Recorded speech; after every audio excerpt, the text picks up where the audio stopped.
Hi, my name is Isabelle Kirouac, and I'm working for the Art and Fungi project in collaboration with Willoughby Revelo. And today we're going to make a radial symmetrical pattern. And the reason why we wanted to present this idea is because it's quite simple and it could be done with anybody, but also with kids of any age.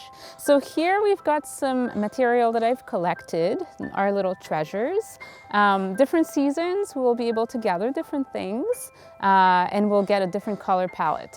Right now in the spring, we're very lucky to have lots of flowers and very colorful greens. There are some living plants that I collected because I know that they are quite abundant, sometimes also invasive, and so I wouldn't collect anything that's rare or like tulips from my neighbor.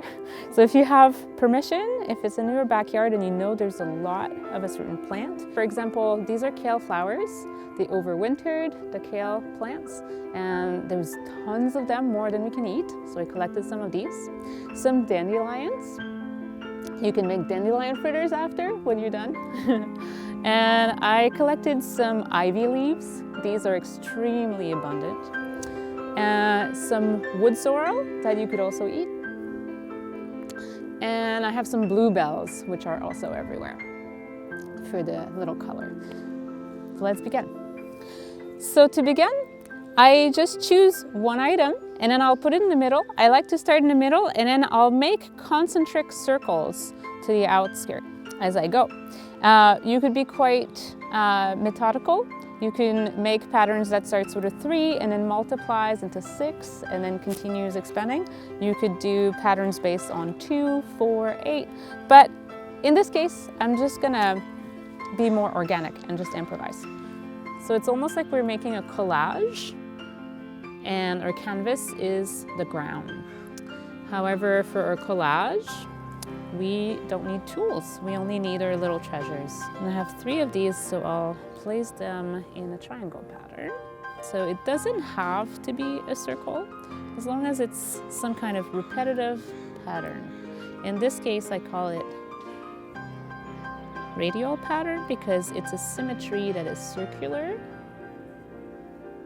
but it could also be a square, it could also be a triangle. And what's nice about all of this is that it's ephemeral, so it's not precious and we could always change it. It's really about experimenting. So we're here to explore and to play with textures, to play with colors.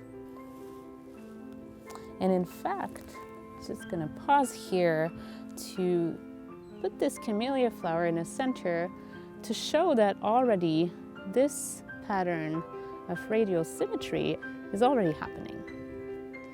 So we'll put this one here to highlight that.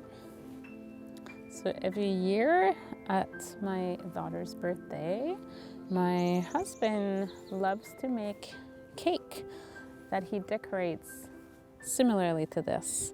So he uses a variety of edible flowers and fruits, seasonal fruits, because luckily my daughter's birthday is in August, so we have access to a lot of fresh food.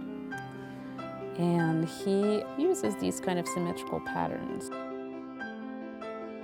There's not really an end to this, so as long as we have the patience and the playfulness to keep working, we could expand and make our circle as big as we wish. And wow, pretty interesting how I collected just enough. Et voila. Aesthetically pleasing things are a really nice thing to spend time with. So I may want to just sit down and have a little picnic. I may want to meditate. I may want to do some movement practice. I may want to read a book. Or I may just go away and leave it for somebody to encounter, or for an animal to step into, or the wind to take away. Enjoy.